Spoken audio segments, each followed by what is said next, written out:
And so tell me about your story. You're not new to this format and this genre, talking about what your story has been. Tell us your story. My story. You want to go back to the very Yeah, beginning? let's go back to the beginning. I would say how it happened was I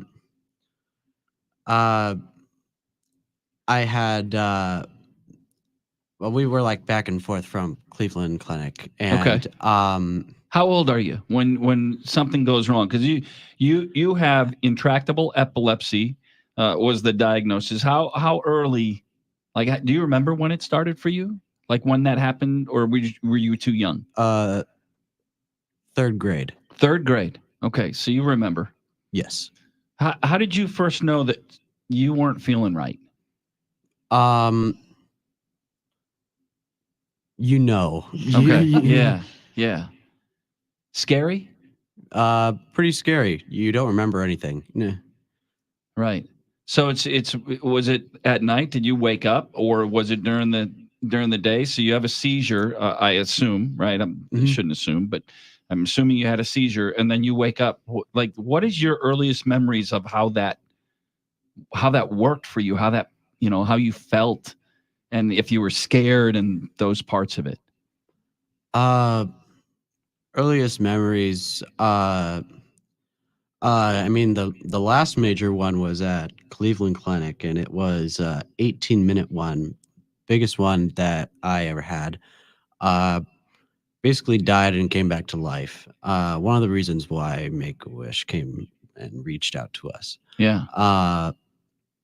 We had like this whole thing happen, and had to go just back and forth. And one of the times when we were at Cleveland Clinic, God bless Cleveland Clinic. Yeah. And they just said that I had ESIS, and that was uncurable epilepsy. And I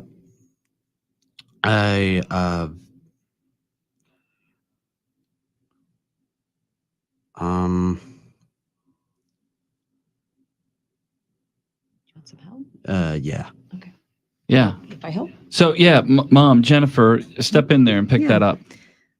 So he was he ended up having VNS surgery because the medication that he was on was able to at least he was seizing at least once every minute. How old are we talking about? 14 years old. Okay. So he had epilepsy 2 years ago. 2 years ago, and but he had it for a number of years, but it wasn't coming under the control of medication. So, Make-A-Wish grants wishes to really kids that there's usually no hope. Yeah. And that was what we thought Braden's was no hope. And so in the midst of that year, as we found out, this 2021 sucked. Yeah, 2020 was bad for a lot of people. For us, 2021 was really, really tough. And so we had found out 1 week that he had incurable epilepsy. The next week, we found out he got a wish. I mean, like, it was crazy. It was just incredible. And so he had VNS surgery, went to Cleveland Clinic, went on steroids, also had VNS surgery. And on his way home from Children's Hospital from the VNS surgery, he came home to his wish being granted. Yeah. And came home in a limo. Well, yeah. What was the wish? The wish was a game room. Oh, a game room makeover. Yeah. Yeah. Well, it was a basement upgrade. Sure. All there was workout equipment just scattered everywhere, and almost like unused.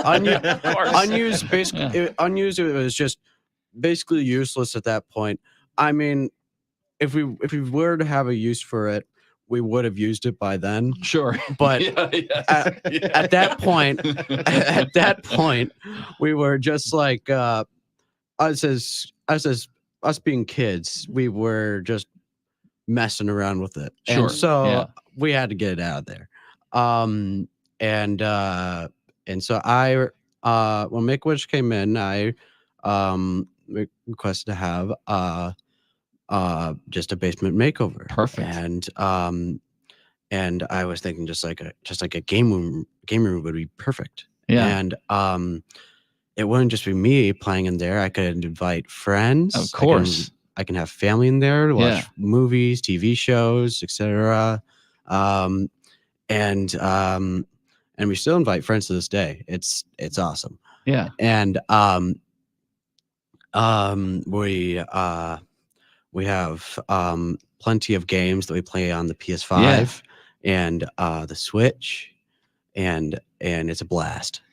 Jennifer, I asked Braden about being scared. Maybe that's a better question for you as the parent, because you feel powerless. How do you describe that emotion, or if fear is part of that emotion?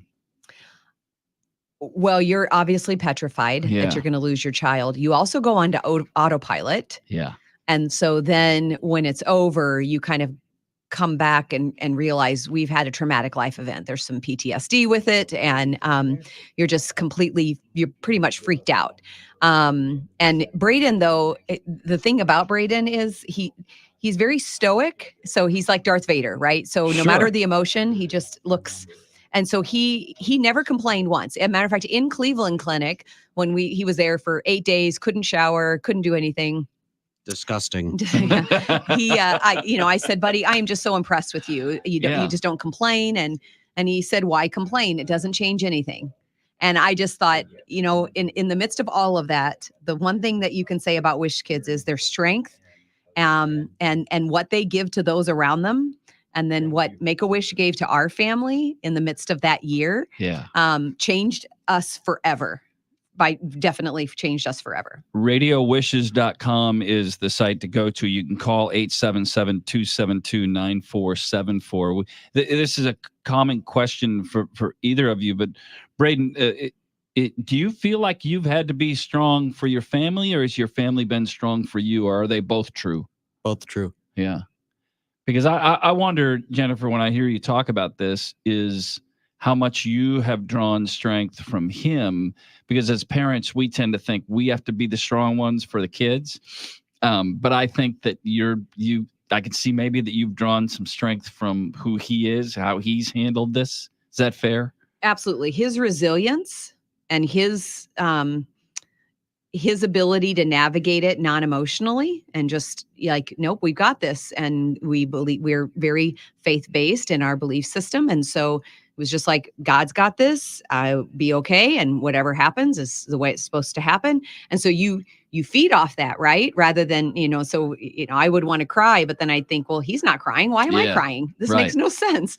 It definitely was a two-way street. And that's what I think is so remarkable. Not only about Braden, but about the strength and hope that Make-A-Wish gave us all the more reserve, because your cup is empty, right? Yeah. And so it refills your cup to think I can make it through another day because there are those around us that are cheering us on. Yeah. Where are we now? From a diagnosis standpoint, from a health standpoint, what's going on? I feel like we are in a better place. Of course, I still have the same problems that I've had in the past, but there's